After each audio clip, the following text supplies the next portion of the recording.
Hello there, folks. Today we're going to be taking another look at Train Sim World 4 again. We've already taken a look at the Antelope Valley Line and the Vectron. If you would like to see those videos and you have not, I will link them up in the top right-hand corner, which should pop up right about now. Today we're going to be taking a look at the Vorarlberg within a tiny bit of Germany, which goes down into Austria, runs along Lake Constance down into the Alps a bit. So you're going to get it as part of the standard edition as it shows here.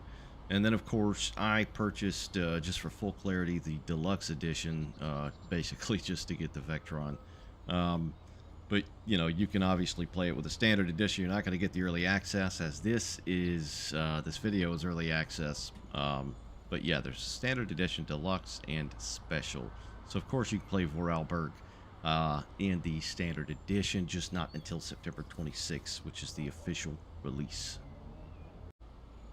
So a tiny bit about this line. Again, this is the, I think they're calling it the S-Bahn Vorarlberg Line.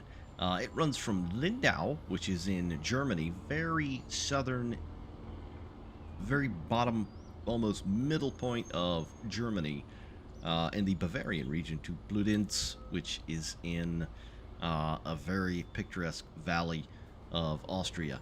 The route is going to come with the OBB 4024, or Talent 1, as some folks call it. It, of course, is going to have the cross-border bit where you actually cross between Germany and Austria, although you don't really know that you're doing it except for the power change, which you'll with some rolling stock you might need to do the power changeover, but you know, largely you just reset your main circuit breaker and then you're good to go again. I think there's actually a few neutral sections on this line. It seems like they've incorporated neutral sections so far on the East Coast main line and on this line as well.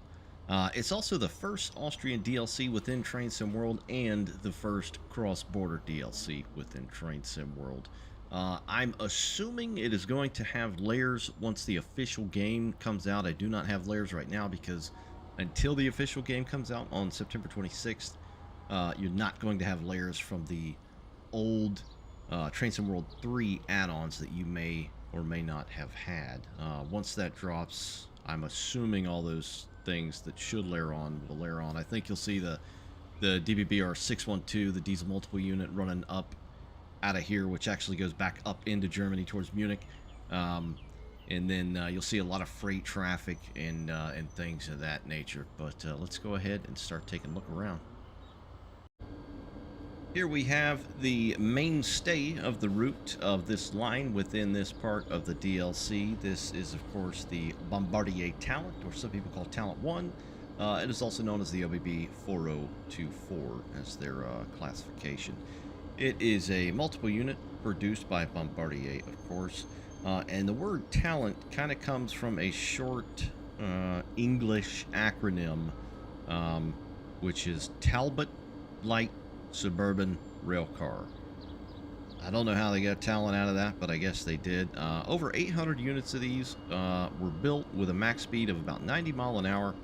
And sets weighing between 57 and 116 ton, as because there are different build variations, including diesel, diesel hydraulic, bimode, different electrical units, and so forth. The General Electric unit, like this one here, put out about a little over 2,000 horsepower using 15 kilovolt, 16.7 hertz AC with a pantograph pickup, of course, on overhead line. And then there's also a 25 kilovolt 50 hertz AC option as well that they built, of course, again via pantograph pickup from the overhead line. Now, build variables include high floor, low floor, and that's for the passenger you know, boarding, of course. There's a diesel mechanical unit, a diesel hydraulic unit, which is largely got to do with the, think of it like a transmission, if you will. And then there's a diesel electric. There's a tilting variant and a 2, 3, and 4 car unit. So the Talent 1, or it was just called Talent, we'll just call it Talent, first entered service and emerged in about 1996, primarily used in Germany Austria and Norway, although there's a few countries that have gotten some of these units and use them as well to this day, I believe. But the OBB Talents run the Salzburg S-Bahn, the Vienna S-Bahn, the Tyrol S-Bahn, the Styrian S-Bahn, and then of course the Vorarlberg S-Bahn, which this line is here, and the what I think is the Carinthia, I believe it's pronounced S-Bahn. So the OBB, why I keep mentioning OBB, that is the Austrian Federal Railway. In essence, their own railway within the country. The official name is, I'm probably going to bludgeon this, the Österreich Bundesbahn, or something along those lines. But it's again Austria's national railway, and it also administrates railways in and out of the very tiny country of Liechtenstein, which is actually a bit on the border down further south of here, which we'll try and take a peek at shortly. But they operate passenger and freight, of course, and initially formed in 1923 as a kind of like a conglomeration of a couple of different things. I guess that was its official formation in about 1923. Now, just to go over some common current stock that the OBB or Austrian Federal Railway that they'll use will they'll consist of some Vectrons, some Tauruses, Class 1144s, 1142s, 1163s, 1063s, the Hercules locomotive 2143, 2043, the Hector locomotive, Talents, of course, which these are, the 4020, the 4746, and the Desiro. These do fit within the line on the Vorarlberg. They are the current essential workhorse, you could say, of the line, running numerous timetables up and down the line. There are supposed to be some Talent 3s, which should have been in this area, I believe, by about like 2020, which have yet to be delivered. I think the OBB did initially get one Talent 3 to kind of use and test out, but they have yet to be delivered. Kind of been backed on that order, I reckon. But anyway, the Vorarlberg is the westernmost state of Austria. So that's where, you know, the name comes from. So what does it mean? It's basically a state in Austria, which is kind of it's almost on an island because it's blocked in between, you know, the massive alpine range between the rest of the country far to the east. And the area has kind of the second smallest population as far as geographical landmass is concerned. The area borders Bavaria, Germany, Switzerland, and Liechtenstein, which is a bit to the south, of course. And Bregenz is the state capital, of course, which this train and line does stop, and we'll be taking a look at that. The region primarily produces a lot of textiles, electronics, machinery, industry, and it's known for dairy production as well, I guess. It's quite scenic once you kind of go a bit further south, a bit more open. You know, some fields here and there in the valleys, the little picturesque valleys in between the mountains. But the line is about 40 miles long. I think it's about 42 miles long, essentially, between Lindau, Germany, which we're currently sat here, to Bludenz in Austria. It's generally a double-track line with 15 kilovolt, 16.7 hertz overhead line equipment, although there is a small section which is single track with a max speed of 99 miles per hour and a max gradient of 1.4%. So some of the common lines that run up and down Vorarlberg are the S1, which is Lindau to Bludenz. There's the S3, which is Bregenz to St. Margarethen, which is kind of, on this map, it's sort of like a little branch, but it actually goes into Switzerland across the Rhine River, which the Rhine River is actually kind of the direction we're facing here, maybe more to the left of the screen. And then the S4, which is Schruns to Bludenz. Alrighty, so enough blabbing out of the way for now. I typically like to look at the route as a whole first and then rolling stock, but I'm going to try and flip it up like I did with the Antelope Valley line. We're going to take a look at the rolling stock and then the line. Both things are very much important to me. Of course, the rolling stock, the playability, you know, the depth therein, and then of course the maps. The maps, are a huge deal to me. Some folks, maybe not so much. So I'll start with the rolling stock, and then we'll kind of move along to the map, go over some of the area, the history, some of the operation, because there is quite a bit going on with this line. It's not just some little regional, EMU line. There's quite a bit going on with this line that may be kind of under the cover, if you will, or not so much explained within maybe some media from Dovetail or so on and so forth. But this, of course, again, is the 4024. This is the main unit that's going to be on this route. And it looks good. This was in Train Sim Classic. I came from Train Sim Classic, to Train Sim World, like I'm sure a lot of people did. I still play a lot more Train Sim Classic than I do Train Sim World. This was definitely in that, I think a couple different variations. And it was a pretty decent unit then. This model looks pretty faithful to the real deal. It's a very sleek and, aerodynamic looking unit, which is just extremely modern. They have said, and I'll note it right off the bat, Dovetail from the horse's mouth, essentially, that the sounds are not the actual Talent 1 sounds, which is a massive letdown.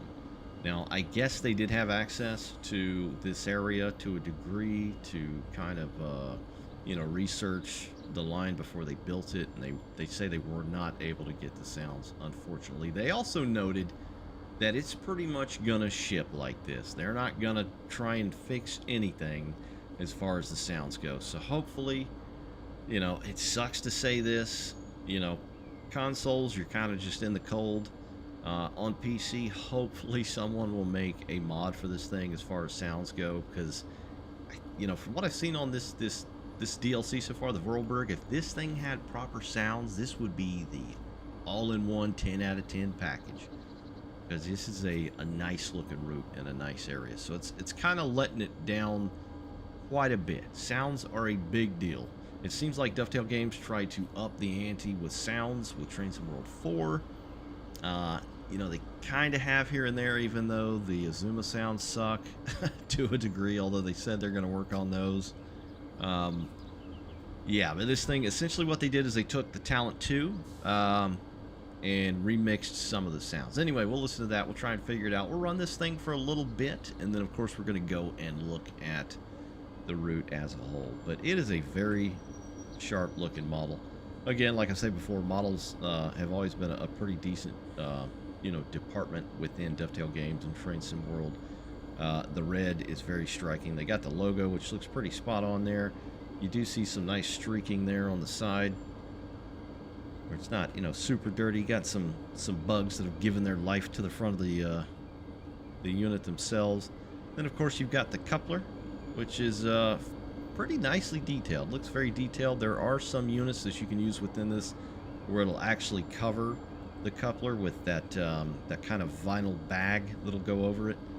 It's got that massive plow because it does snow quite a bit in Austria. I don't know about this region per se, being right here on the lake. I know Lake Constance has frozen over several times. I think one of the last times was back in the 1960s, although that might have been partially.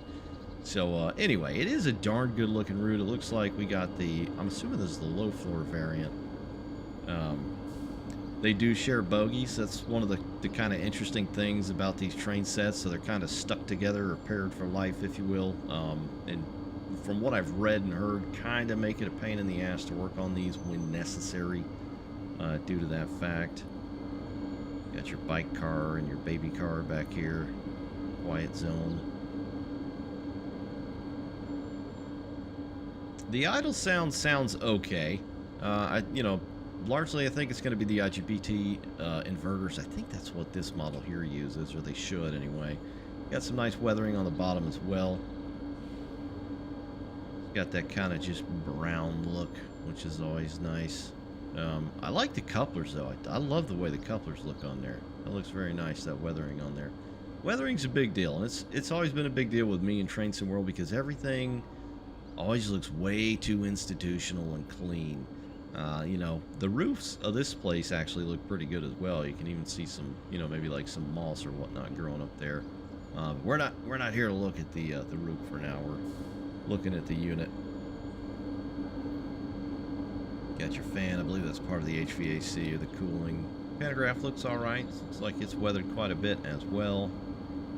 I wouldn't say it looks as sharp and detailed as the Vectron per se, but it's still a very good looking model.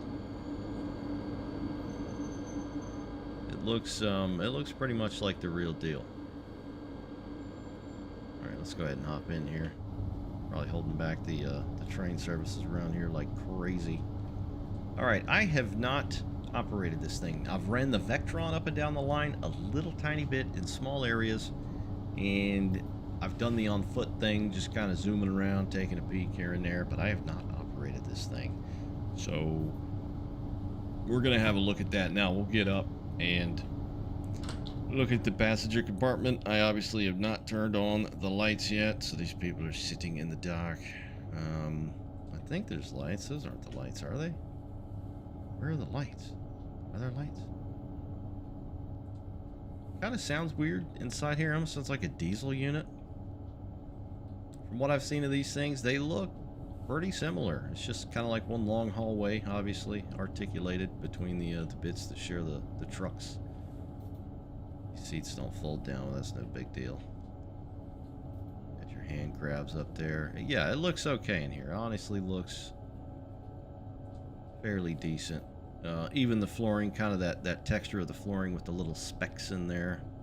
Gosh, I can't remember what that's called. As far as the passenger information display, I have no clue if that's what it looks like. I'm not really big into stuff like that, to be honest. I feel like, you know, it's important to have it right, but it's a very small part of on the list of things that should be right. It's at the bottom for me. So. Alright, we do have lights on up here. Maybe the lights are on. I don't know. Alright, let's go ahead and go drive this thing. You can't go in the pooper. I know. A lot of people will be sad about that. I'll go in here and close your door. I did see we had markers on at the rear of the unit. Alright, let's see what we got over here. There's our battery. It's set to ready. Signal lights. We'll set to headlights. Booby bee. None of that works. Here is our... we'll set the PCB on. CFA, I'm going to leave that right off. I don't even want to hear it. Not one single time. You know, I know it's something to keep you busy and all that, but CFA is just not my jam. Get up in the window, kind of vent it. That's cool. You can hear the sound occlusion when you open and close it. The interior looks pretty good as well. I like these European units with the blue dash. It just kind of mixes it up a bit instead of just that gray color. You know, it could use a little bit of weathering like a lot of stuff within Train Sim World, but it looks pretty good. Alright, let's see if I can remember how to operate this thing from Train Sim Classic. Our line, we got our sun blind. I thought that was electronic for some reason. Alright, we are in cab 1. 9 smoking. Seat looks pretty good. Let's see if you can raise it up and down. I always like to see about that. No, you cannot. That sucks. Okay, let's go. Right. Key. Master switch. Set to forward. Train brake handle. We'll put that in. Probably gonna need that. Let's see. We got our sander. Wipers. Instrument dimmer. We'll turn that right up. Instrument lights. Ein. Train lights are on. Man, it's dark as hell back there. Desk light dimmer. I think it's got to be on to actually show anything. There's our reverser set to forward. Oh, we may as well go ahead and open the door.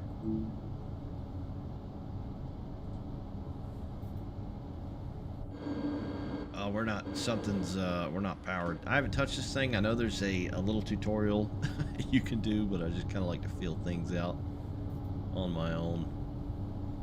Alright, pantograph, MCB.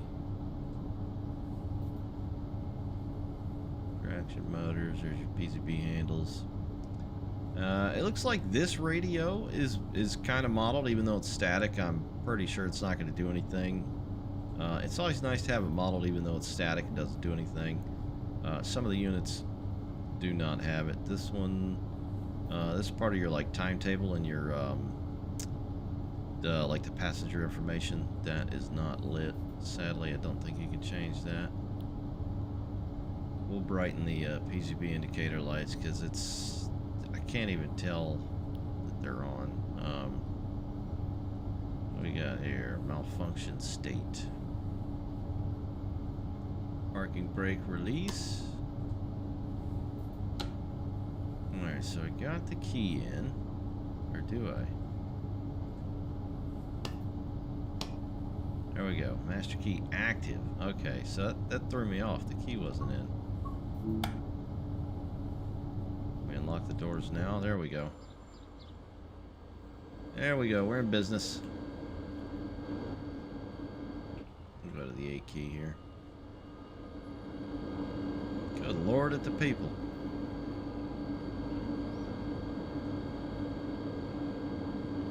Take a moment here and we'll shut them up.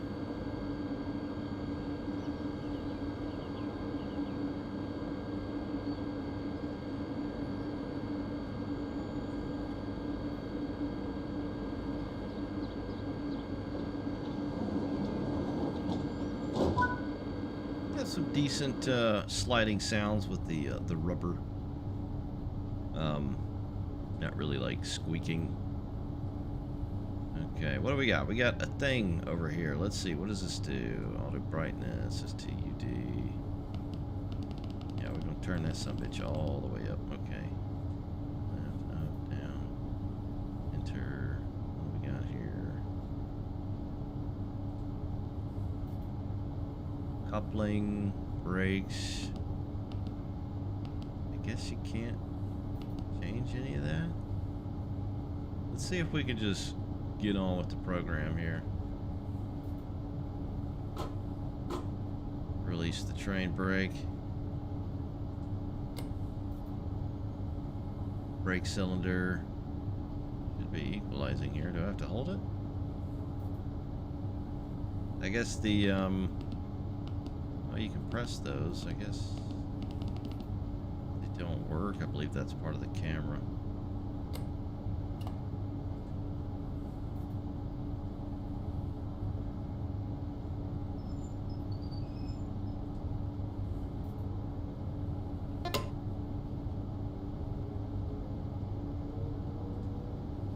There we go. So it seems like it's kind of got a little electric breakage going on, like it kind of held the brakes a bit.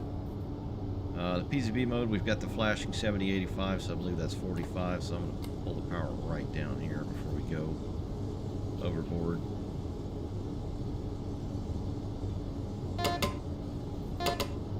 There we go. I meant to hit release. Let's open the window.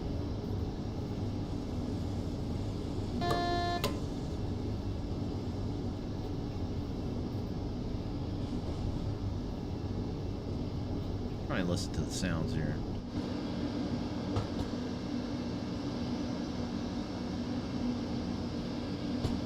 The trucks going over the switches or points or whatever you call them, wherever you're from, sounds pretty decent.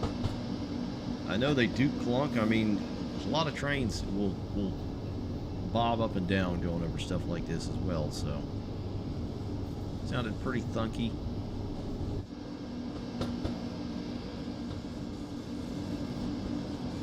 Although I'm not really hearing any like rolling noise. I feel like that's something the train sim world has lacked as well. It's just the general movement of the train on the rails, or the ground, if you will. Like we got another service coming into the station here. Yeah, that was the Talent 2 sound from way back in the original train sim world. Gosh, I can't even remember what that was called. Oh, jeez Louise. What the heck was it called? Anyway, yeah, they had those sounds forever. They just kind of remixed them. See if we can hear some stuff here.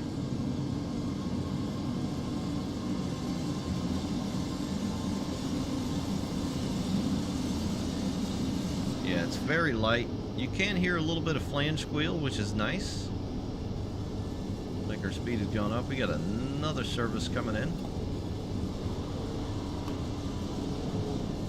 This thing is spunky, man. I'll tell you that. Jeez Louise.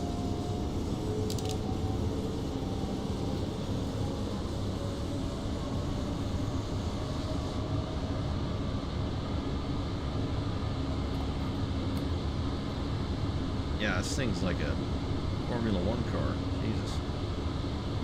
Ah, we gotta try the horn.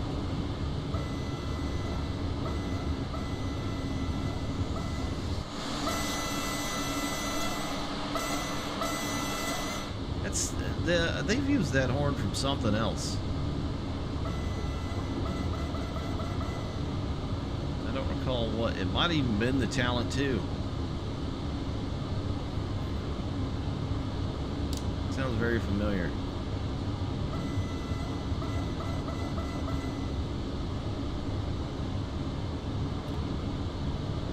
More power! Just up ahead is the actual border crossing. And we're speeding. Go ahead and slow back down a bit here. There we go.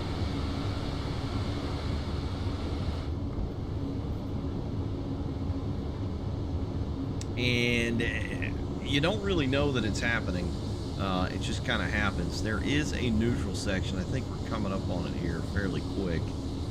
Now, typically, you'd need to open the circuit breaker just so the equipment within the train doesn't get, what's the word, like overcharged? Overpowered? Nah, it still doesn't sound right. So yeah, you just got to reset it. Otherwise, it'll blow it and open it on its own. But you can just open it and then close it yourself. So it'd probably be a good idea to mind it. You will see the signage here in a moment. Usually in the middle, there it is. I think open is up. Close is down.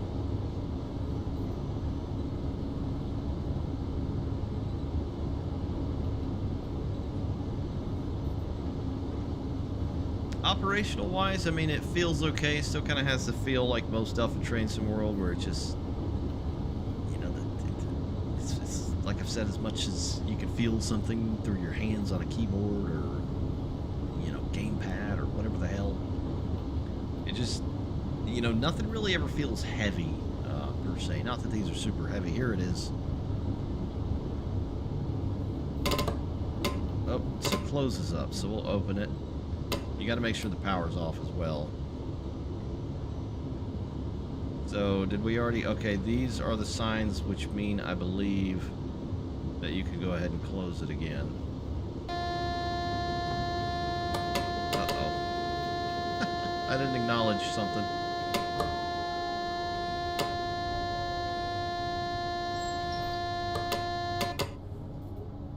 Okay, there we go. I think we can hear the compressor running. Alright, the pantograph is up. I think we've got it back now. Yeah, I didn't acknowledge. I was so worried about the friggin' the main circuit breaker. Alright, so we've got a 45 kmh. I believe it should let us pop off here. There we go. Yeah, so the signs that kind of look like almost like a smiley face are the neutral section signs. All right then, so after the complete and utter failure of the operation of the OBB 4024 or Talent multiple unit, we're going to take a look at the route and see what there is to see, and just take a peek, see what Dovetail have built. I generally enjoy the European routes within Train Sim World. That's kind of like, you know, top tier for me, because everything else is always just kind of meh. So we'll see if that is retained here on the Vorarlberg. Now, the town we are currently in, we'll open the map, show you where we're at. This is the teeny tiny bit in, well, that's not where we're at. We're actually right here. This is Lindau. This is the teeny tiny bit in the bottom, very bottom of Germany. The border is actually about right here. to be precise. But this is Lindau. We're still in Germany. This is in Germany until you get all about right there anyway. And then if you were to take these tracks northward, I believe you can go up to Munich. This line here follows Lake Constance a bit. And this, of course, is the Y. Now, the area that we're on here is actually a little island that was connected kind of by the railroad. But it's the old town of Lindau. But it's on the eastern tip of Lake Constance, which, of course, is a very large lake in the area, in what's considered Bavaria within Germany. It, of course, has the very picturesque look of the Bavarian architecture within the area. And this is sort of the historical quarter here. So this is where, largely a lot of the older stuff is going to be contained within the island. But the settlement, historically, I think dates back to the Romans in the 1st century, which is a bit crazy, honestly. And the railway essentially built the line connecting the mainland, from the island here, which we're on, in the 1850s. And we'll take a look at that here. So it's actually sort of a dike here with several lines that go across. You've got a protected bay or marina in here where people keep their boats and yachts, and then the lake over here. This area, you can tell they tried here. This area does look really nice. I like the rocks along the shore here. They even got the color right, because a lot of this water is glacial melt, and the color of the water actually looks right. It just has that kind of that azure or pretty blue color to it. But I do like the rocks through here. That's a nice touch. Let's go back. Yes, away. This is a bit of a yard. They do layover right here. So these lines here for layover for the passenger runs. There's some trackage back in here, I guess, for freight or some more layover if necessary. Which comes back here. Now back here, the entrance to the harbor is a lighthouse. So this lighthouse dates back to, I want to say, about 1856. And there's also a lion, which is sort of symbolic for the state of Bavaria within Germany.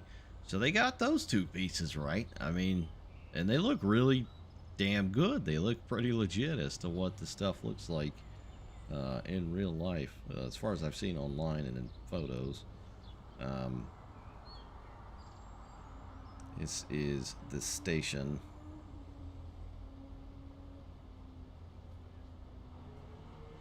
Let's see if we can see some stuff. So this is all the historical district back on the island here.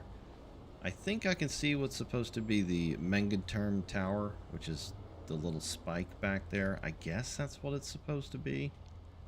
That might be the cathedral, I think, St. Stephan's. Kind of hard to tell. You can't really go up in there. Yeah, you're just kind of stuck, sadly. But there is an old cathedral up in there that might actually be what it's supposed to be, which is St. Stephan's, which dates back to 1100 AD. It, of course, like a lot of stuff, was remodeled in, I think, the 18th century.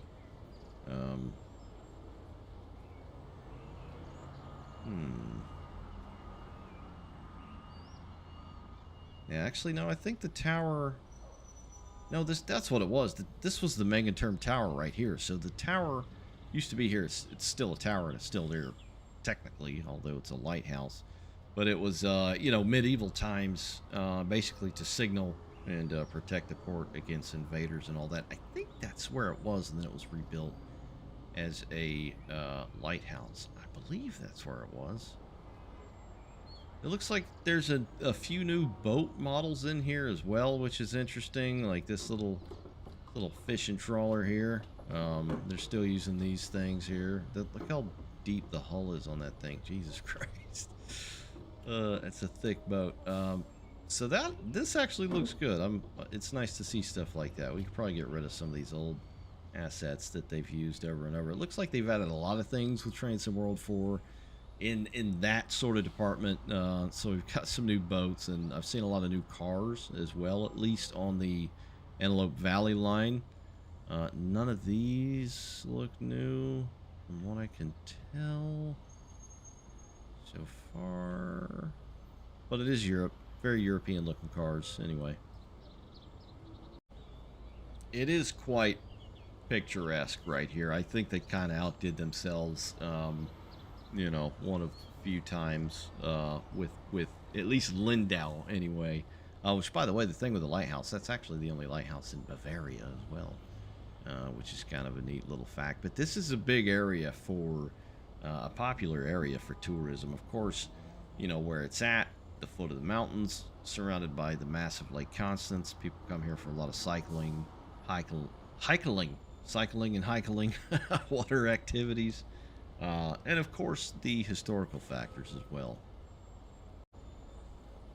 The train station is, of course, important. So this is Lindau. I think they call Lindau Insel HBF, which is a station that dates back to the 1850s, roughly, with 3 lines. So currently, you know, 3 of the major lines are, I think, Buchloe to Lindau, Radolfzell to Lindau, and then Lindau to Bludenz. So the 2 that I previously mentioned, I believe, go up into Germany primarily. And then, of course, the other one is the line that this is, you know, set on, the DLC, if you will. It's got 8 platforms. Yeah, sits on Lake Constance. So Lake Constance, for those that may not know, I guess big body of water would be a good idea to go over that.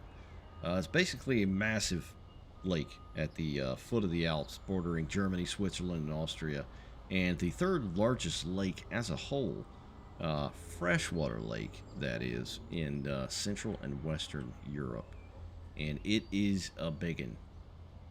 In fact, this line sweeps around there and actually follows the banks of the lake itself, which is fairly picturesque over there.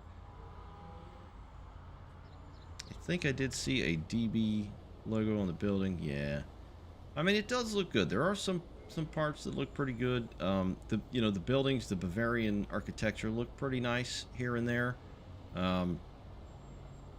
You know, it's still, as usual, could use clutter. Just a little bit of grime, a little bit of trash here and there, just, you know, some darkening. I think a lot of it has got to do with the textures of everything and how everything is just always super clean.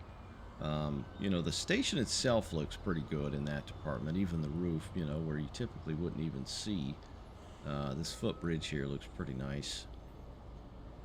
And this whole building here is actually a museum. I think it houses a museum and a library. It's an old building of the area, which they got spot on. This son of a gun looks very nice. That is whoever modeled that and, you know, textured it up and colored it and all that, did a really damn good job. That is a good looking building. It's definitely the cornerstone or the centerpiece of this area.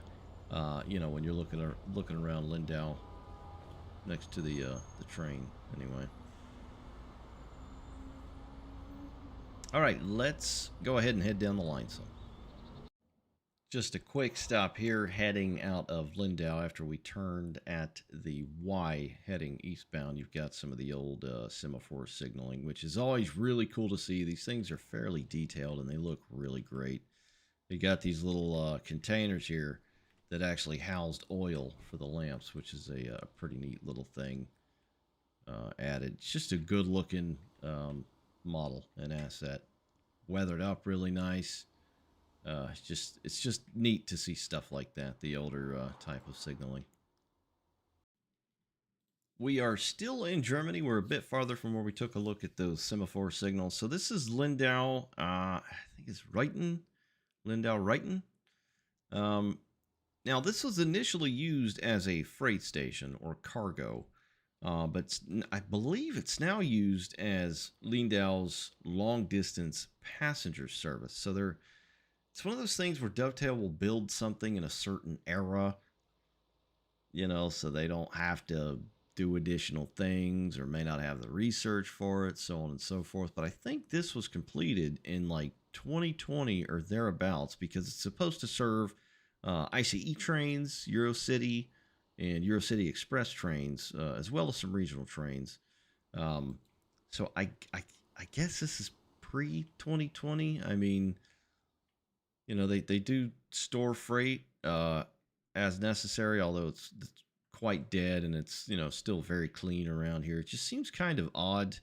Um, you know, of course, the station would be right in here.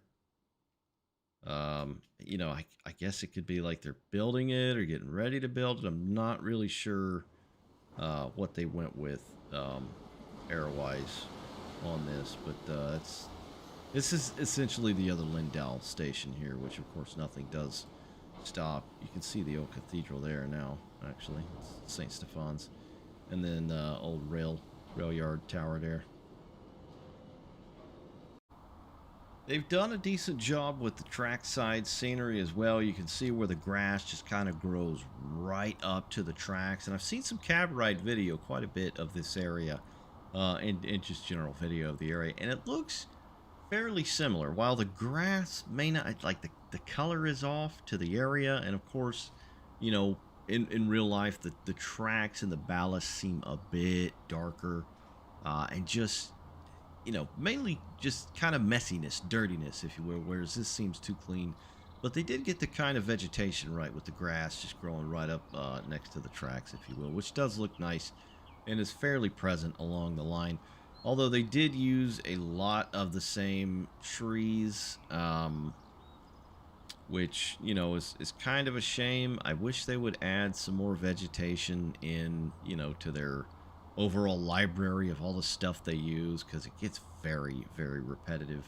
And this area is home to these weird trees that are they grow very tall, but they're also very narrow as well.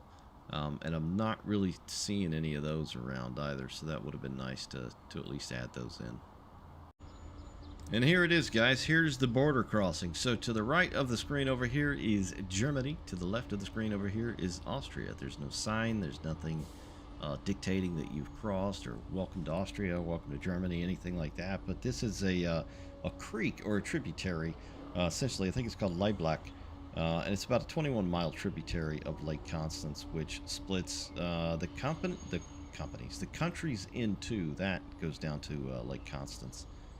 And that goes up into the hills and the mountains. But yeah, that is your border crossing. So this is where it all supposedly changes. These are the neutral section signs here. Kind of look like a smiley face.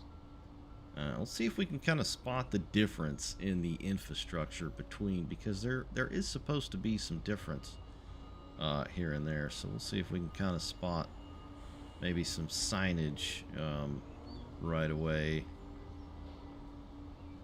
Those look a little different, I guess, the way they're angled, and they have the striping on the sides. These number plates here do look different compared to a lot of the German stuff, or at least they seem different. Dovetail does like to use a lot of the same damn font for whatever reason. If we can notice anything else here. The signal going back this way. Yeah, it does look a little bit different. The arrangement of the lamps themselves, and the backing plate has actually got some weathering on there as well. So that's a good looking signal. There's that same old font they use with everything. Yeah, that actually looks pretty decent. I'm sure there's tons of other things here and there that we'll see going down the line. But this is the first station that you cross, you know, going across the borders of the two countries. So the first station is, I'm going to try with the pronunciation, Lindau, which is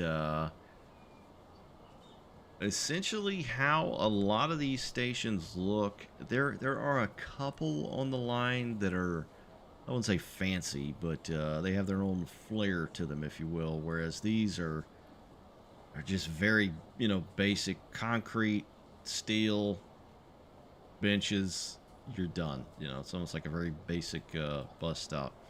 Again, it looks like they use that same font on everything with the signage.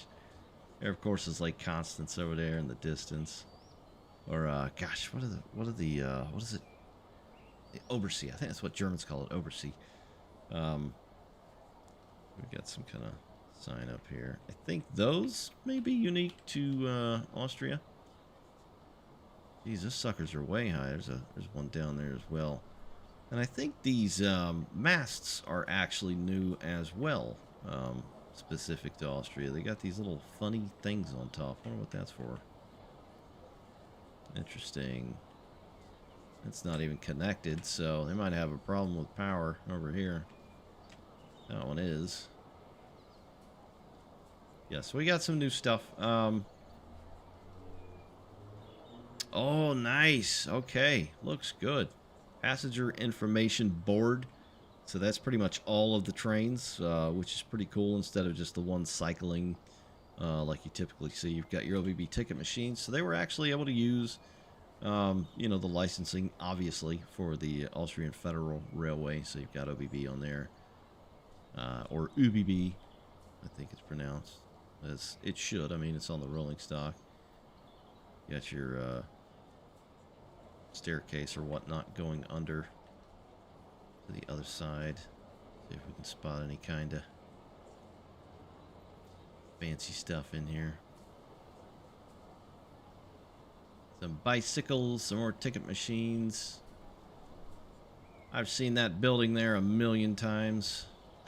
It's in like every German route in every train sim world ever. Got the nice OBB station sign there as well. You got some litter here and there. It's just, it'd be nice to see a little bit more messiness and overgrown vegetation. And I think a lot of it needs to be darkened quite a bit as far as, you know, the tracks and the ballast and all that good stuff. Here's a fun little hat, which I'm assuming is, you know, local decor or wear to the area. I'm sure that's something to do with the little collectible deals. This is pretty much the only part of the line, I think, that's predominantly single track, just because it's squished up between, you know, the mountain, which is right behind us, and of course the massive body of water over here, the lake. They did a pretty good job with the lakeshore here. You know, it's got a rocky, kind of rocky mixed sandy look to it. You know, which looks okay. That could probably be lightened up a little bit, but it, you know, for what they traditionally do with where land meets water and how it generally looks pretty bad, this looks okay. This actually looks okay. There's some parts that don't look so much okay. And then over here is kind of where the mountain range starts. So this whole range is the Alps. I think primarily the Bavarian Alps. Now, there are different mountain ranges within, but I think as a whole, a lot of the range is the Alps. This is a cool town and area here. This is almost like, I would liken it to almost like the French Riviera, but not in the Mediterranean. It's sort of like a cove, this town here that follows along the lakeside. It's got, you know, some nice architecture here and there, a lot of apartments or flats or whatever the hell you want to call them. And it's also a tourist town. So Bregenz, which is the town we're in, is the capital city of the state of Vorarlberg. Settlements to this town date back to around about 1500 BC, you know, noted for historical documents. They have a lot of music festivals. They have a cruise ship terminal, some ferries and stuff like that. So it's another one of those towns that sees quite a bit of tourists right here on the lake, and it's just kind of smashed in between, you know, the mountain range and the lake itself. You can see some of the houses up on the hilltop there, which must have incredible views of the area itself. We'll come down here. One thing that kind of sucks, I'm already noticing right off the bat, is these ships.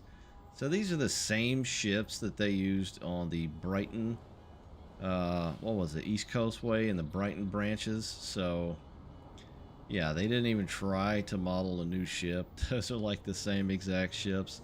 And what else sucks is this area is known for a very funky looking and specific ship known as the MS Sonnenkoningin. Sonnenkoningin. which is it's like a ship and event space with this. It's got this crazy glass dome on the front of it. It's just one of the weirdest looking ships I've ever seen. So it would have been nice if they could at least try to model something like that, because that would have really stood out in the area. But sadly, it does not. You just get the same old, you know, East Coast way or Brighton ships, which suck. But yeah, busy area. This is the first Bregenz station. There's actually two. This is Bregenz Hafen. I do like the sign shape. That's nice. It's still got that crappy font. They use the same font for everything. It's like the 20th time I've said it. We do have some new signage down here, which is legit to Austria. Looks like Daft Punk, you know. Oh, these look new as well. Are these new? We got wood. Might not be the bumpers. Got the little lighting and the speakers hanging from the wires there. I believe those are new. That looks nice. Another one of the stations, just very kind of just concrete and steel, you know, just enough to get by. Got another one of those nice boards. I like these boards. That's cool. What if they actually change though? I mean, you can see the timer on there, and I actually stopped the train I was operating. I'm just flying around in the 8 cam, so I am holding the line up mega. Here is the next station going towards Bludenz or going south. This is Bregenz, the main station with much larger platforms. It's well within the city. You can see a lot of construction going on with the cranes, which is a nice little touch. A lot of the buildings still look fairly nice. They've definitely reused some here and there, but overall, yep, I remember seeing those office style buildings. But it looks pretty similar to the area from stuff I've seen. This does have a nice look to it station wise though. The green here with the overhangs. You've got the walkway that goes across all the tracks above. The little corkscrew bit over here to get down. Then you've got the main station right over here as well. So this is definitely a nice looking area. The brickwork. Actually quite a large station. See if we can kind of spot anything out of the blue here. Anything super interesting. Just a timed sign there.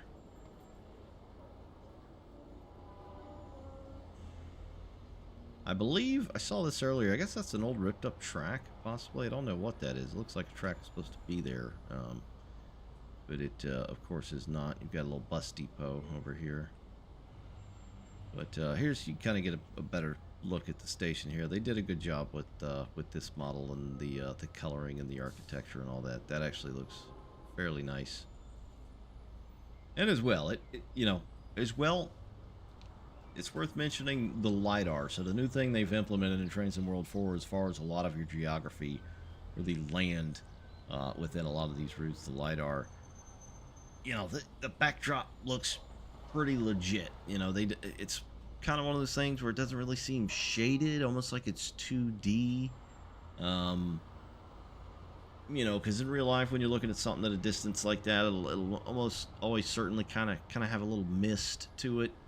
You know, where it almost just looks too clean, but it does look pretty nice. The color of the rock, the foliage, you know, you can see that they actually put some 2D trees back there. A lot more 2D trees would be nice if it was just absolutely covered where need be, instead of the you know, the big gaps in between. I guess they kind of learned from the release of the Arosa line, which was in, what was that, Trains in World 2, which, good lord, that route in the distant mountains, they were just so bare it looked ridiculous. So they did, you know, they did try to show off the mountain range on this route, and they do change. These are kind of like the lower, I don't want to call them foothills, but it's kind of like a step plateau almost down towards the lake, and then of course the further south you go, The crazier and the higher they get, and they're snow-capped and all that. But, all right, Bregenz. Let's move on. The next station on the line, Riedenberg, I guess it's called. Again, it's another one of those, you know, steel and concrete type jobs. Very basic, gets the job done. It does seem to have some interesting lighting. The bulb housings, which do look new. And to be fair, the you know, the bit up top here is a little bit different. It's looks like it was covered instead of just left, you know, steel truss, if you will. You got some glass there for the elevator, of course. I don't know if these work. I'm not seeing anything on there now. Obviously, probably because I'm holding up the line like crazy. But a little bit nicer than your standard bus station, train station. Here we have the Bregenzer Ach, which is a river flowing through the Bregenz forest, starting roughly at an altitude of about 2,400 feet. And that's kind of where the headwaters are, and it's got a length of about 67 kilometers, which flows down into Lake Constance, which is that away. It's a pretty good sized river too, and the bridge looks nice. I'm not sure what the hell that big white block right there is supposed to be. I guess that's just something they forgot. That does not look natural at all. Yeah, but the bridge itself and the stone pylons down here dividing the river, and you can actually see the floor of the river. A lot of this water is just stupid crystal clear. Yes, it's a nice looking bridge. It's got like kind of what I guess what you consider like an older and a modern portion of it. And then of course the backdrop, the mountains. I mean, again with the LiDAR. You know, these were obviously glacial formed ravines and valleys, and you can certainly tell looking at some of that. That looks really, really great. As with a lot of areas in Europe, you've got the sort of safety and sound deadening fence that they'll build in a lot of parts. So this area right here, if you look straight on, that continues south down to Bludenz. And to the right actually goes across the Rhine into Switzerland, and I believe, I'm pretty sure that's what this junction is. They've added a bit of that, and you can run services. Of course, we'll take a look at all the different services you can do within, but here's the junction here. I'm pretty certain this is it. Let's see if it's got a little run back. That's got to be it. Yeah, it does. There it is right there. Okay, interesting, interesting. Alright, so this is not where we are. Here's where we are. There's actually two stations, so we'll hop down there and take a look at that. The Rhine is just about right here. And then over here would be Switzerland, so it's a cross-border line. Let's go take a look. We've reached the first station on the little branch. We'll just look at it again here on the map. So we are right about here, and this place has got an interesting name. It is called Hard. Hard Fusak. I think that's how you say it. But again, good with the OBB branding. That's nice. It's like there used to be an industry back in there, possibly, that was freight served. Building looks pretty good. You know, nothing too crazy. And then we'll go down around the bend and go to the next station. We are now at Lindau, which is the end of the little branch line that you can run anyway down in here. You can see, obviously, you can run some services. I think the services go from here to Lindau, where we started off at. But you can obviously see there's a couple trains here set up, ready to go. But if you continue on that way, it goes across the Rhine River to into Switzerland, and just across there, I can't remember the name of the town, but there's a huge facility, a big Stadler facility, which is a manufacturer of trains and rail cars and whatnot, which is just a couple miles around the bend that way. So that would have been cool to see. Maybe we'll get like a 3-country deal one day, who knows, as per right now. But this is Lindau, and basically the end of the line right here. This way would continue to Switzerland. So with that said, this is a nice little branch. It's not, you know, it's not super long, obviously, but it's very wide open. A lot of fields, a lot of pastures, prairies. We'll just kind of zoom down here. Lined by hedgerows for the most part. It's all single track largely, but it's a pretty picturesque area until you get up here and see that and how there's nothing there, but that's probably why those hedgerows are there, so you can't really see that.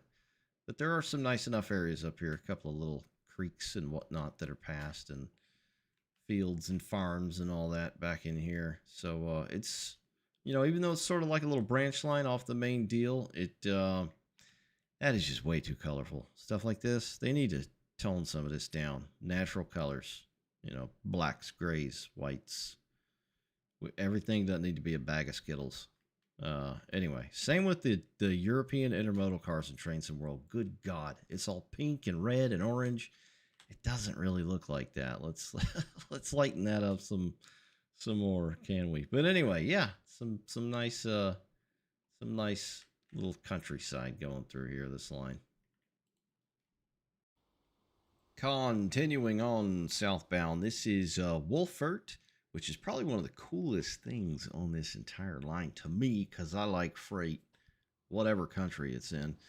This is the Wolfert Freight Center, which is a major hub, if you can't tell, with all the lines present here. But it's an OBB freight terminal. Complete with cranes. They do transloading, obviously, here with the containers. But what I was talking about with the coloring of the containers, Jesus Christ, look at this. It's all pink and red and orange. Every bit of it. Can we maybe, Dovetail, get some of this mixed in there? You know, some base colors, just so it looks normal. My God, it looks like, you know, unicorn diarrhea or something. It's just, Lord, just look at that. I've never seen a European, you know, container train that looks like that. Yes, you know, don't get me wrong. There are some brightly colored containers, but, you know, the whole damn train isn't a bag of tropical Skittles. This all through here looks much better, you know, the static containers. Maybe a little less red, but that's, you know, trains should have a lot in there. Anyway, yeah, huge freight yard. You've got your general goods freight going through there, all kinds of different stuff. Here, of course, is the Vectron, which you can use on some services in here. Here's some of the nice, I think these are new, too. Wait, these are new, aren't they? These, kind of like gondolas. I think they primarily haul ballast, you know, ballast sand, stuff like that. They look really damn good. A nice looking model. Are these new? I don't recall seeing them before. And they're actually labeled, you know, with the actual licensing thing on there. VTG, AG Hamburg. Those look good. Maybe they're not new. Maybe it's just the coloring or something. But the yard is massive. I think it underwent an upgrade as well over the past couple years, and it just got larger and larger, received more lines and whatnot. But they do a lot of transloading, so from truck to train or train to truck, back and forth. Sadly, I don't see a damn crane. I mean, this is an intermodal yard, guys. Where's the crane? Where's the crane at? I think they got 2 cranes, matter of fact. So that's a bit shit, if I'm honest. Again, maybe it's like an era thing that they went with. I'm not totally sure on that front. But yeah, it should definitely be. I think the cranes are massive. I think they're like a green color. That's more Vectron sitting over here in an engine shed. Yeah, it's just a big freight yard for you folks out there that like to do a lot of freight operations. Here's the station, the Wolfert station to the area, which is just a tiny little platform. Probably, you know, primarily, I'm sure people that live around here use it, but I think primarily for the industries right through here and the actual freight yard itself. And then, of course, you've got the the Federal Railway logo. So they've had different logos over the year. This is one of the older ones. Like, was it like the 70s possibly? I don't think that's the new one. Anyway, but it's neat that they added that as well. Yeah, just a big freight yard. Pretty cool.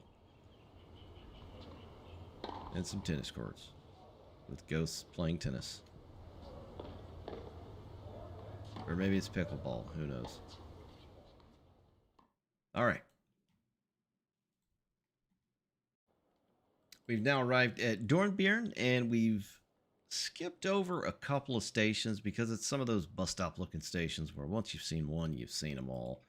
They're not very large, but there are still some that are very cool and have their own look. You can tell we are getting closer to the mountains and some of the higher peaks back in the distance. This one has its own large station, obviously complete with the a clock that says DB. So, but I think the building itself looks okay. It's got some nice coloring on there as well. Let's see if there's anything to peek over here. I can get my camera down in there.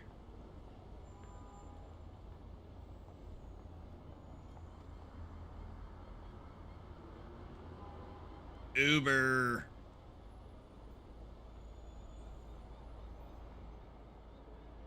Some strange folks having a mass seance behind the station. Somebody might want to alert the authorities on those people. But yeah, Dornbirn. Down here quite a ways is another little branch that should kind of skadoosh off to the left. I'm pretty sure it should. I think there's two Dornbirns. This is like the smaller deal right here. Yeah, Dornbirn, Shoren.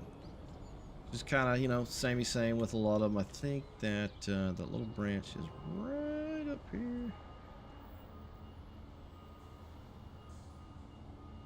Wait a minute. Might actually be further. Yeah, I'll work on that. Alright, yeah, I was wrong. A little bit further down is Hatlerdorf, and the branch line should be down there a ways. But this, again, is another picturesque area. I do like the concrete textured wall. It just adds to the area a little bit.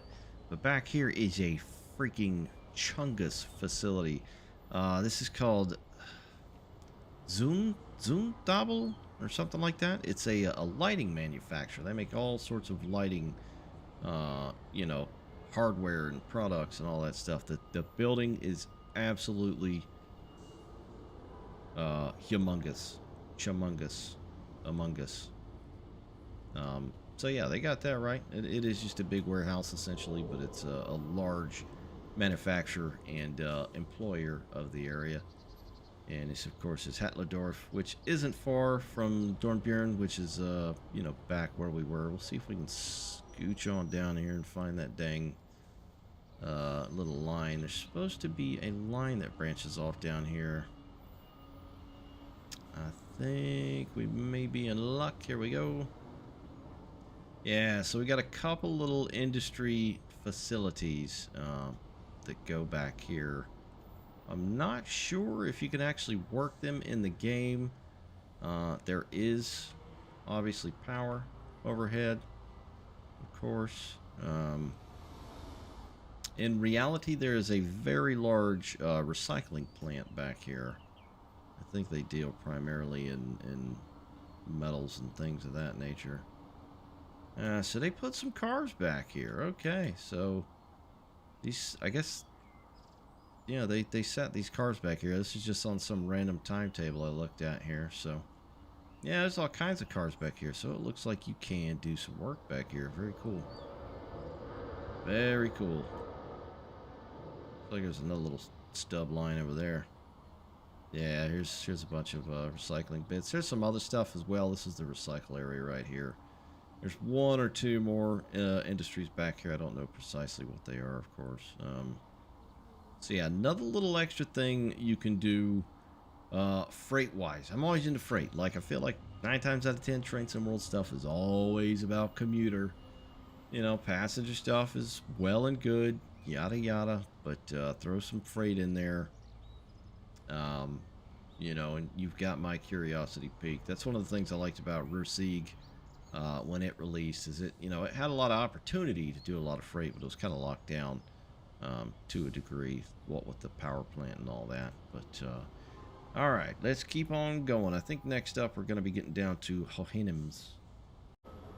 We are now at the next station. It's a fairly large station. It's not one of the smaller ones by any stretch, but this is Hohenems, and we are on the roof looking through the skylights. I may be wrong, but I don't remember any skylights in any of the stations before, any that you could see through anyway, which is kind of interesting. But this is a long stretch of the line that goes that way. Probably the most high-speed area on the route itself, and there's a lot of green space, open field back there. You know, sort of like a pedestrian path where people, you know, ride their bikes, ride horses, you know, whatever the hell they do along the path in that area. Next stop on the line is Altak, which it's got its own kind of unique look to it. It's got the cool OBB logos up there, which is a nice touch. A little pop of color. It's just a good looking little station. It looks like something, you know, straight out of the late 80s maybe. What do we have here? Choco. I'm assuming that might be a little collectible deal, but man, you can really start seeing the mountains in the distance and the use of LiDAR, and some of it does look good. Some of it has that kind of flat look to it, but that looks pretty darn nice. I would like some of the distant stuff to be a bit more dark, you know, just because that's the way it seems from stuff that I've seen anyway. I've never seen it with my naked eye, if you will, but it's a really pretty and picturesque area. I have no clue what this place is here. Maybe some sort of industry? It's like a track went in there very far as well. We are now at Goooo, which is a bit further down the line, you know, trekking our way down towards Bludenz, which, you know, we're definitely far away from that kind of, not coastal plain, but the lake, and definitely getting more up into the mountains. This is a fairly larger station here.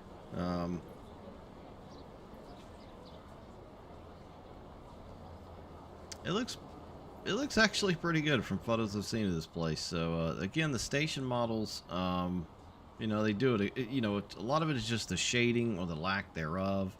You notice how it's not like dark up under here, up under the eave in the corners, if you will. It's just always one color. Yeah, that's constantly a thing with the Train Sim world, sadly. Up here, actually back in the distance, there's actually quite a few historical buildings in this general vicinity. I'm trying to see if I can see. There's I think it's called Schloss Sonderburg, which is an old castle built in like the 16th century that was restored in the 80s, but you can't really see it. I guess they didn't add that. But it's kind of between Altak and Goooo, which we're currently at Goooo now. Here's one of two tunnels on the line. We've actually got the Autobahn, which kind of runs alongside the line itself over here, which will kind of run alongside and through this river valley up here. The cutting looks pretty clean through here. I don't know what the hell's going on with that. The L-shaped coloring there. Yeah, that definitely could have been fixed. Yeah, but the actual tunnel wall and entrance itself is pretty cleanly placed into there. So that's one of two tunnels. The second one's a bit longer, which is Tunnel Schattenberg. But the next stop is right here. This, I remember it's Klaus something. Klaus in Vorarlberg. Hello, my name is Klaus, and I am in Vorarlberg. Not sure how they came up with the name of that one, but it's another somewhat smaller station. Again, they've got the OBB signage, which is always nice. It's a Papa Realism. Back in here, you can see some stabled rolling stock, which is cool. I think there's a, yeah, this right here. So this is a an industry. I think it's still a rail served industry. It's a steel, or is it steel? I think it's a steel distributor. So you could possibly do some stuff over there. It just sucks because with, you know, Dovetail's menus, they don't ever name anything. You know, you've always got all these sidings, but they're not named. Within Train Sim Classic, it's always got a name so you at least know where you're at, type of deal, even if it's not 100% correct all of the time. Currently at Renkville, and this is another place that's got what should be a rail-served industry for freight. It is, I think it's just called Koenig GmbH, which is a industrial automation manufacturer. So it's the kind of company that makes machines to sell to companies that need to use those machines to make things like parts type of deal. Yeah, large machinery. I believe that's what this is supposed to be. You do have a couple of freight sidings up there. I swear there was a line that went up into the facility. Maybe it's down here? Possibly not. Possibly not. Yes. I am sorry, I lied.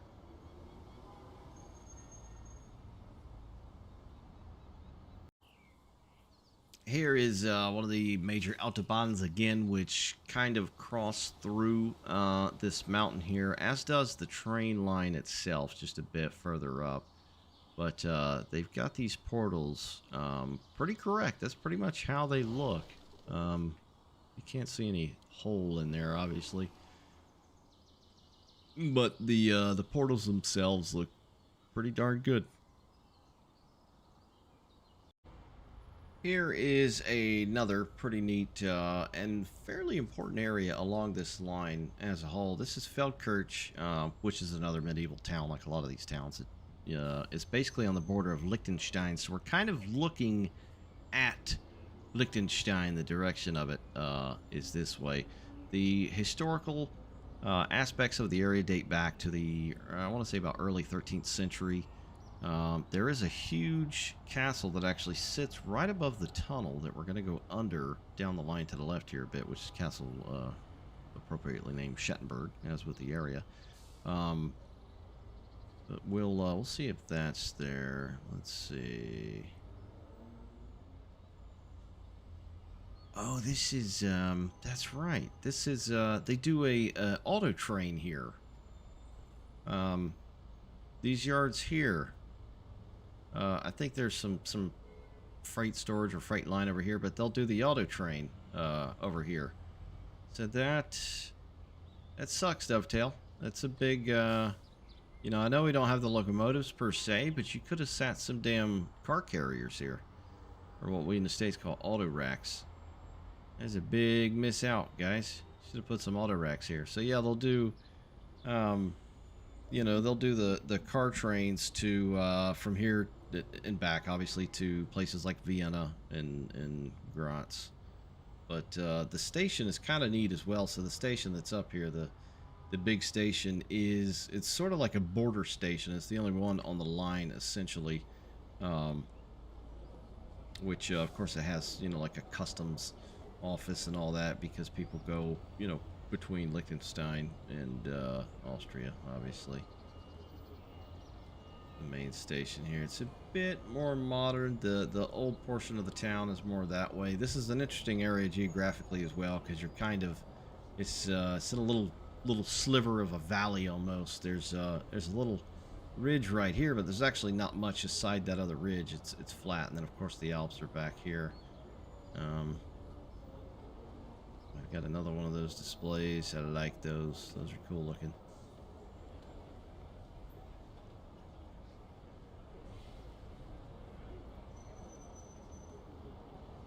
But yeah, it butts right up against the mountainside there. There's a some sort of church here, which is interesting because it's got these walled-in kind of graveyard going in here, which is pretty interesting.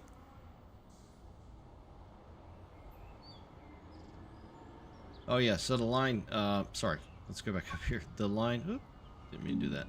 So there's a line up here that goes into Liechtenstein, which is this right here. So this is currently where we're at, Feldkirch. And then this line loops around and kind of follows around the other side of that little tiny ridge I was talking about. It goes into Liechtenstein over this way. Not that far, maybe like a couple of miles tops. But another interesting station. It's definitely got the looks. It's, you know, it's got some of the looks as far as all the stations go that Dovetail built within this line. Not much farther up is the tunnel. So this is the new tunnel here. Double tracked. Built 1990. This over here, I believe, is, there used to be another tunnel here. And I think it was single track, and it was much shorter. And looks, they do. So they got they kind of got Castle Schattenberg up there. Let's see if we can see that. I always like the historical aspects of stuff like this. Yeah, it was built in like 1230 AD by a fella named Hugo, the first of his name. You can see a lot of the whole historical area back in here. It's kind of cool. So yeah, that's the castle. I always like when stuff like that is added in. But this is also one of Vorarlberg's major stations. You know, mainly for the monorail stuff, which is kind of cool, and beyond, obviously, and the how it kind of goes in between Liechtenstein and Austria. All right, so let's head on through the tunnel. Not very, very long. Is it going to let me go through here?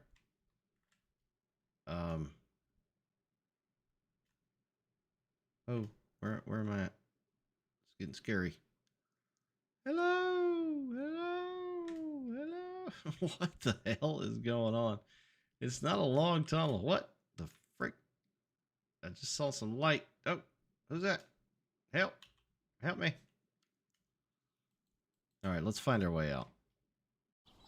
I did get lost in the tunnel for a moment. That was the Schattenberg tunnel, by the way. It's not very long. But yeah, that got interesting. So this here is the River Eel, not to be confused with the one in France. But this is,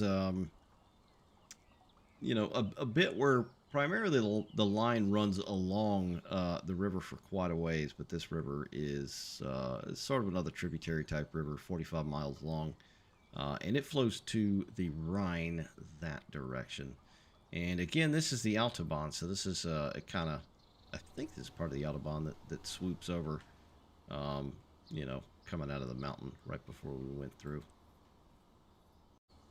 Going through here, you'll see a lot of this rock formation, which is precisely the exact same stuff that was used on Horseshoe Curve or the Pittsburgh Line, which came out several years ago. And I wasn't convinced of the color of it in Pennsylvania, and I'm not convinced of the color of it here. I want to say it's more like a granite, not whatever that brown is supposed to be. Here is another fairly large stop with several tracks. You'll see some freight parked along here as well. This is for Stans.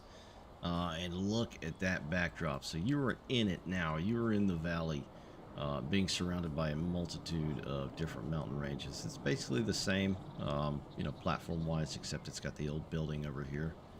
We'll go and take a peek at.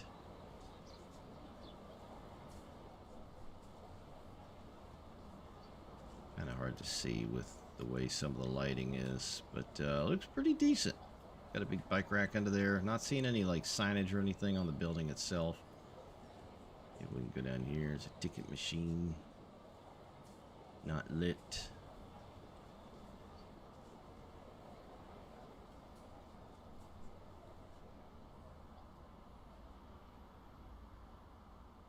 And that's it.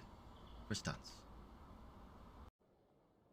The further south you go, the more few and far between some stations and towns are and things like that. And some of the scenery, while distant, looks good. The immediate scenery is left wanting big time. It just looks super bare, and it's got a lot of that last minute LOD or level of detail pop in from buildings to plants to grass. It gets really old. Of course, the further down you are, you don't really notice much of it, but there's quite a bit of it up in this area.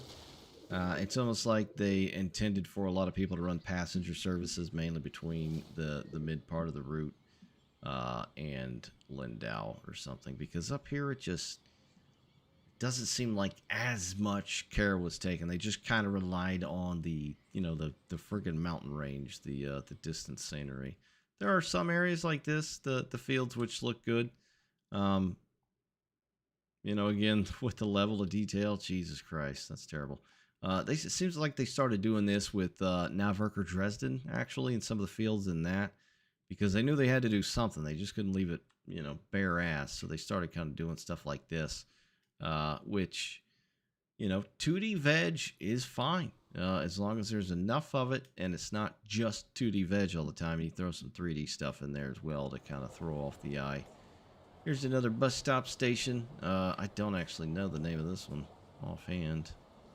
Oh, this is Ludesh. This is Ludesh. So there's a major yard up here. Actually, let's get up here. Matter of fact. Yeah. This is another. So, like I was saying, as far as I find interesting, freight anyway. Another cargo rail yard, which was recently increased capacity-wise and track. Serving a couple of major companies in the area. One of the major companies in the area is Rauch. I think you say Rauch or Rauch, which is like a fruit juice maker. And then right across the street from Rauch is Ball, which is a bottling company. So that kind of worked out. I think it should be right here, but there's some actual trackage that goes up in, and I'm not really seeing it. Is that a line? Here's a line. Here's a line. I lie. We'll let you go down it, though, is the question. Oh, cheese. Cheese and crackers. No, you can't. So it's got one of those bullshit invisible walls. Yeah, so that's Rauch back there, the big fruit juice maker. In fact, I think they're so big that they've got their brand on a Formula One car. I think it's Red Bull, if I'm not mistaken. So, something that could have been done there industry-wise. Next up should be, I think this is Rauch, actually. There's two, not Rauch. This is Neusiedlers. I think I said that right. Totally sure. Another bus stop station, not much going on, so we'll go ahead and scooch further south. Alrighty then, guys, we are essentially at the end of the line. This is Bludenz, which is kind of tucked between all these mountain ranges here. It's on the River Eel, which is over here somewhere. I lost it. So it still follows the river through the valley. The Bregenz Forest Mountain Range is to the north there. And then I think they're called the Retikon in the Silvretta Mountains, tackle both sides of the line here. So this area is quite popular for tourism as well, for the general vicinity. Anyway, a lot of hiking, mountain biking, season applicable, of course, and a lot of ski resorts nearby as well. Another one of those very old settlements where archaeological data finds, the original settlement back to the friggin' Bronze Age, of all things. But it's also a major rail yard and home to the OBB maintenance facility here. So this is part of the rail yard here. Obviously some container yard operation. We'll go up this way some, and the OBB maintenance facility is up here on the right. You can see that horrendous LOD popping in. Like, look at the... It's hard to see. So the door in the middle, I don't know if you can... It looks like something out of, you know, the movie Beetlejuice with the weird architecture. It's just kind of like, bleh, it's like melted plastic. And then you zoom in or move in, and it just spices right up. That's the LOD thing. It looks like total crap. See? Hell, you can even do it. Yeah, look at that. On the set of Beetlejuice. Yeah, that looks terrible, man. God. You know, at least, like I've said 100 times before, give us options on PC to take that stuff up. They kind of screwed the pooch on the OBB facility here, which is odd because this is Bludenz. This is the other anchor city on the entire route, so it's all the way down here. And I'm not seeing any OBB signage on here. Nothing. The facility itself doesn't even look all that correct. It is a major freight yard. The station is over here. We'll go take a peek at that. This station was built back in 1872, which is largely, you know, the same time that the entirety of the route was done and complete, 1872, the Vorarlberg Line. And it actually connects with another line, which is over this way. You can actually see it on the map down here, which is the Vorarlberg. And I want to say that the Vorarlberg was in Train Sim Classic. I can't remember. So it branches off down here. And this station actually serves both, which is fairly interesting. The station itself looks pretty good. I like what they did up here with the scratches in the painted wood, even though it's kind of like over and over again. We need to see more stuff like that. More stuff just looking old and worn and weathered, you know, even though a lot of stuff is kept nice and clean and all that, it's still just, you know, a lot of stuff just has that kind of flat surface plasticky look, sadly, within Train Sim World. But this is a fairly large station. It's still kind of got the same look, you know, as far as the platforms goes, not so much the building itself. There's some historical area kind of back behind there. You can't really see it. It's blocked off, sadly. But that is pretty much the end of the line. We'll scooch up here and see what we can see. I don't think I've actually come up here at all. Holy parking lot Batman. What the hell?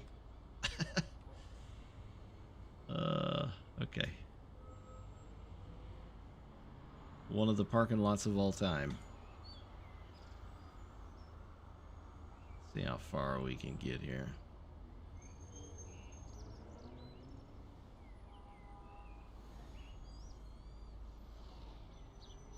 And it stops. No más scenery.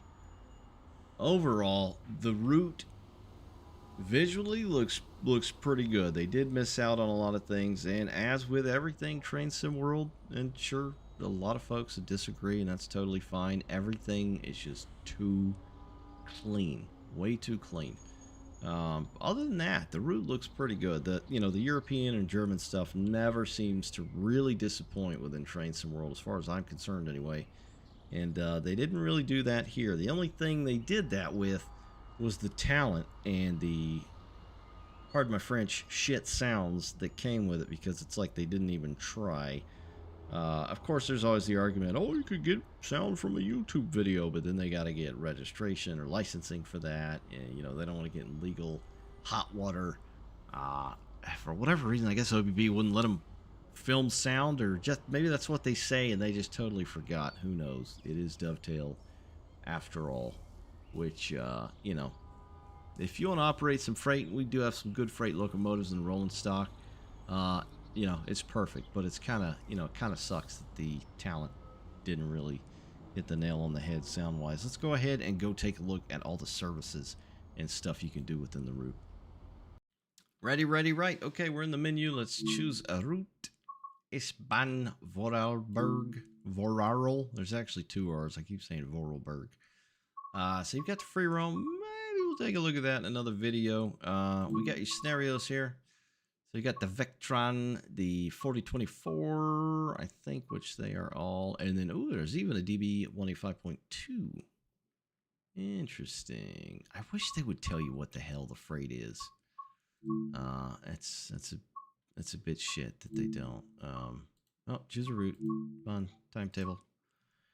So for now, at the time of filming, again, this is early access, so you're only going to get what's packaged in the game thus far. When it officially releases, some stuff is supposed to layer in with these routes. So we'll take a look at the S-Bahn portion. And there's a lot. I mean, there is a ton of stuff on here. If this isn't the real timetable, they must have gotten pretty darn close.